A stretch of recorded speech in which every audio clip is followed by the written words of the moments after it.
Short hand गुरुजी YouTube channel में आप सभी का स्वागत है। आज का डिक्टेशन डॉक्टर भीमराव अंबेडकर जी के ऊपर आधारित है। 100 शब्द प्रति मिनट की गति है और जिनकी गति अभी 70 या 80 शब्द प्रति मिनट की है वो एक बार अभी तो लिख लें। इसके बाद जब इसकी PDF आपको मिलेगी तो अच्छे से उसका अभ्यास कर लीजिए आप, जिसको हम लोग बोलते हैं नकल लिखने का। उसके बाद आप जो बढ़िया से अभ्यास कर लें तो इसकी प्रैक्टिस आप कर सकते हैं। कुल मिला के आपको ये देखना है कि डिक्टेशन में जितने भी वर्ड्स हैं उसका अच्छे से अभ्यास आपको होना चाहिए। किसी वर्ड को छोड़िएगा नहीं, कोई शब्द ऐसा ना रह जाए जिसका आपने अभ्यास ना किया हो। ठीक है, आपकी स्पीड चाहे जो भी हो।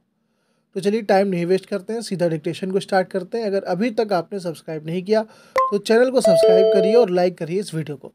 अपनी नोटबुक निकाल लीजिए, सभी लोग रेडी हो जाइए। डिक्टेशन स्टार्ट करते हैं आफ्टर 5 सेकेंड। Ready, start.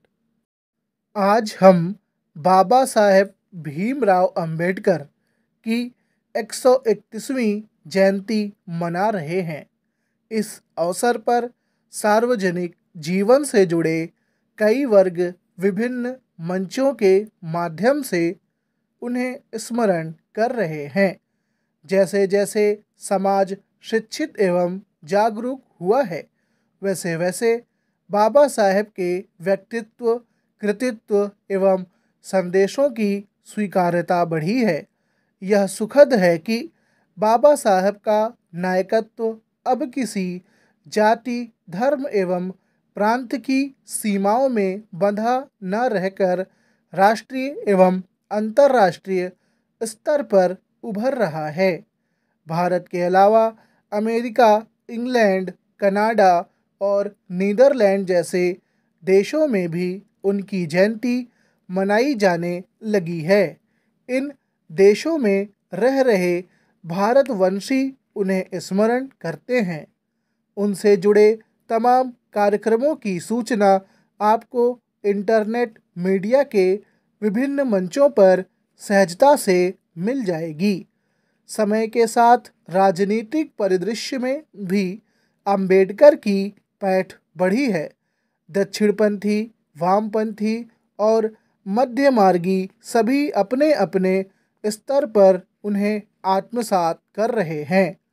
सभी उन्हें अपने अपने रंग में ढालने लगे हैं।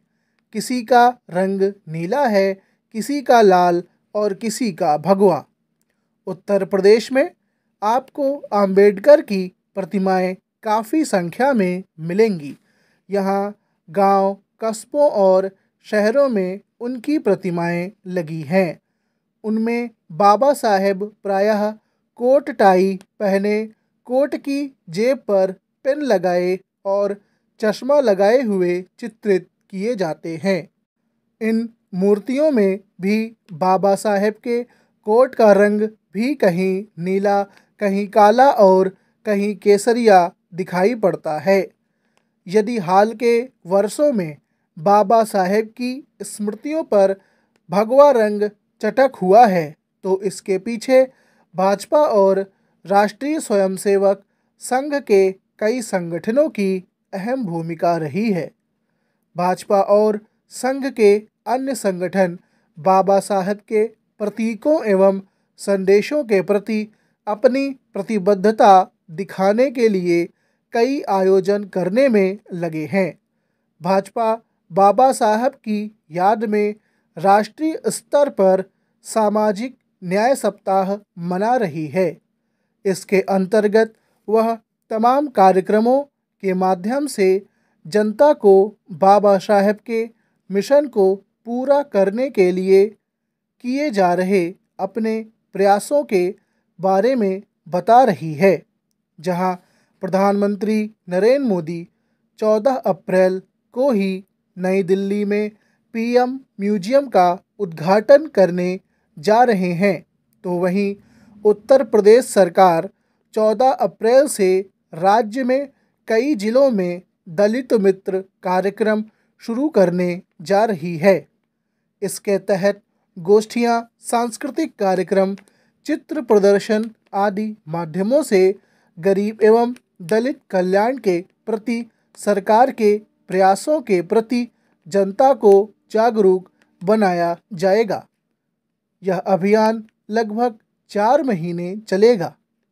इसमें दलित महापुरुषों को केंद्र में रखकर अनेक आयोजन किए जाएंगे। मुख्यमंत्री योगी आदित्यनाथ स्वयं इस कार्यक्रम को गति देने में लगे हैं।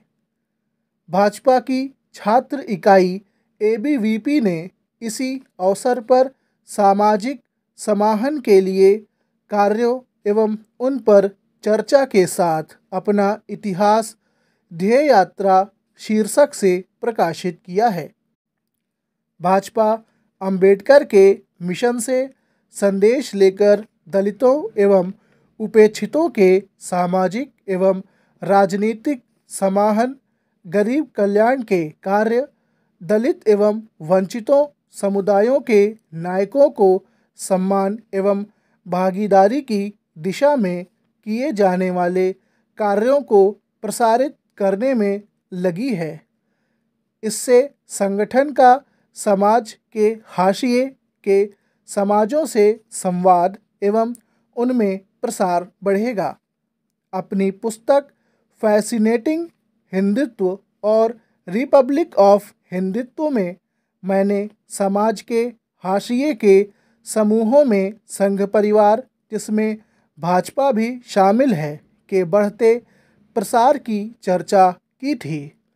इस पर कईयों को आश्चर्य हुआ था, लेकिन उत्तर प्रदेश के हालिया चुनाव इस रुझान को भली भांति समझाते हैं। इस चुनावों से यही पुष्टि हुई कि समकालीन हिंदुत्व एवं अंबेडकर मिशन में किस प्रकार सहकार बढ़ा है।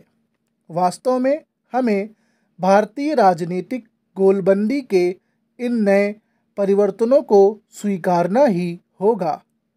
दूसरी ओर अंबेडकर की स्मृति में आज कांग्रेस की भाषा में एक अलग तरह का अंदाज दिखता है, जो प्रतिरोध के माध्यम से हाशिए के समूहों के सशक्तिकरण के तर्क को आगे बढ़ाता है।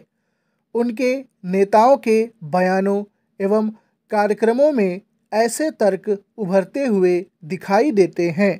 वहीं अंबेडकर के विचारों और दलित पहचान से जुड़ी बसपा आज गहरे संकट से गुजर रही है। उसका आधार वोट बैंक दरकने लगा है।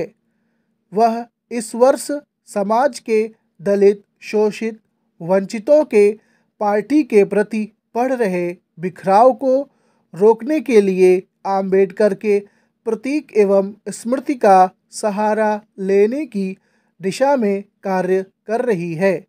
इसके संकेत उत्तर प्रदेश चुनाव नतीजों के बाद मायावती के बयानों से ही मिलने लगे थे। सपा और वामपंथी दल भी अपने अपने ढंग से बाबा साहब के प्रतीक से अपना संबंध जोड़ रहे हैं। इन सभी दलों की इस कवायद से जुड़ी शैली में कुछ समानताएं तो तमाम विभिन्नताएं भी हैं।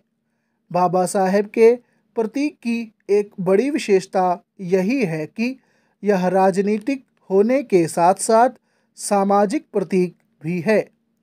यही कारण है कि सामाजिक सेवा भाव में लगे तमाम सामाजिक संगठन अंबेडकर जयंती पर परिवर्तन से जुड़ी कई प्रतिज्ञा लेते हैं।